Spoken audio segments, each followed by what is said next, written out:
चलिए झारखंड से जुड़ी भी बड़ी अपडेट आपको दे देते हैं। झारखंड में बीजेपी की वापसी के संकेत है। पोल ऑफ पोल्स के अंदर 45 से ज्यादा सीटें मिलने के अनुमान है। ये बड़ी खबर आपको बता रहे हैं। साथ ही अगर बात करें जेएमएम और कांग्रेस की तो 30 से 40 सीट मिलने का अनुमान जो है वह यहां पर एग्जिट पोल में है। एक सीट अन्य के खाते में जाने का अनुमान है। झारखंड में बीजेपी की सरकार बनने के संकेत है। यह अनुमान है कि बीजेपी को 45 सीटें मिल सकती है। वहीं दूसरी ओर जेएमएम और कांग्रेस को 30 से 40 सीट मिलने का अनुमान।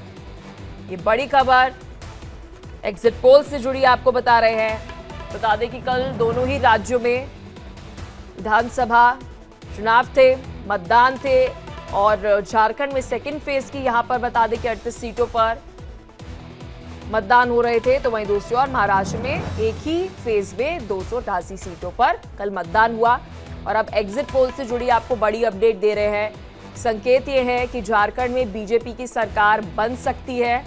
पोल ऑफ पोल्स में 45 से ज्यादा सीटें मिलने का अनुमान है। वहीं दूसरी ओर जेएमएम और कांग्रेस के गठबंधन को 30 से 40 सीट, देखिए ये 30 से 40 सीट जो है वो मिलने का अनुमान है। दोनों जगह एनडीए की सरकार तो पहले से मालूम है हम लोग को। एग्जिट पोल देख के आप पूछ रहे हैं, हम लोग को मालूम है कि दोनों जगह एनडीए की सरकार बनेगी। लेकिन कांग्रेस मानने को तैयार अरे कांग्रेस का छोड़िए ना, कांग्रेस तो कभी, कांग्रेस हरियाणा में मान रही थी। कांग्रेस हरियाणा में तो कांग्रेस सरकार बना रही थी, क्या हुआ? उसी तरह कांग्रेस का यही काम है।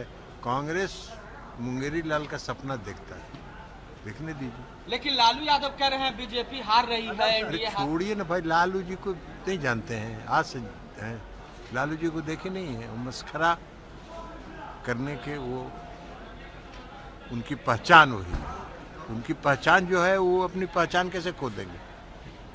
देखिए ऐसा है, एक बात को समझिए, देश मोदी जी के साथ चलना चाहता है, देश भाजपा एनडीए के साथ चलना चाहता है। ये जो झारखंड में हो रहा है उनका भी काम देखा, उसके पहले उद्धव ठाकरे की सरकार का काम देखा। और जो कुछ लोग कह रहे हैं कि मोदी जी हार गए, कमजोर पड़ गए, और राहुल गांधी कहे कि वो हमसे आंख नहीं मिलाते हैं, जनता जवाब दे रही है। लेकिन महाराष्ट्र में बोलने को कांग्रेस ने खारिज कर दिया है। ऐसा है, एग्जिट पोल का अपना स्थान है। हम एग्जैक्ट पोल पे विश्वास करते हैं और एग्जैक्ट पोल में भी जीतेंगे। तो देखिए महाराष्ट्र और झारखंड के अब एग्जिट पोल का यहाँ पर हम जिक्र कर रहे हैं। अगर बात करें झारखंड की तो यहाँ पर बीजेपी की सरकार बनने के संकेत है। एग्जिट पोल ये दर्शा रहे हैं कि 45 से ज्यादा सीटें जो है वह बीजेपी को मिल सकती है। तो वहीं दूसरी ओर अगर झारखंड में ही जेएमएम और कांग्रेस के गठबंधन की बात करें तो यहाँ पर 30 से 40 जो सीटें हैं वह इस गठबंधन को मिल सकती है। वहीं दूसरी ओर अगर बात करें महाराष्ट्र की, दिलचस्प इस बार महाराष्ट्र के चुनाव रहे हैं। कई सारे मुद्दों पर हमने देखा कि नेता एक दूसरे को घेरते हुए नजर आए। अंत तक भी हमने देखा कि आचार संहिता लगने से पहले और फिर उसके बाद किस तरह से चुनाव प्रचार होते हुए नजर आया। और इस दौरान देखिए एग्जिट पोल जो है वो ये कह रहे हैं कि बीजेपी की सरकार जो है वह महाराष्ट्र में बनने वाली है। तो कुल मिलाकर आप देखिए कि एग्जिट पोल ये बता रहे हैं कि झारखंड में और महाराष्ट्र में बीजेपी की सरकार बन सकती है।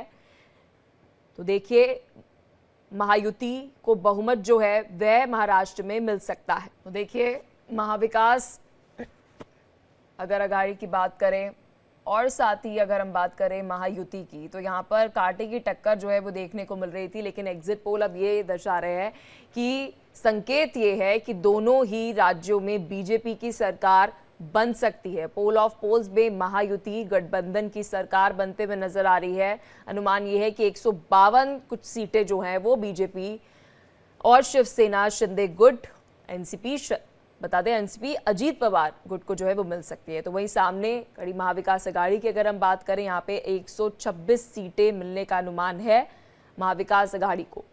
कुछ तस्वीरें आपको कल चुनाव से जुड़ी भी दिखा रहे हैं, मतदान से जुड़ी तस्वीरें भी आपको दिखा रहे हैं। तो वहीं दूसरी ओर झारखंड की अगर हम बात करें तो झारखंड में भी आपको बता दें कि अनुमान है कि बीजेपी की सरकार 45 सीटों से बन सकती है। ये बड़ी खबर और महत्वपूर्ण देखिए खबर है और 23 को ये पता चल जाएगा कि किसकी सरकार जो है वह बनने जा रही है।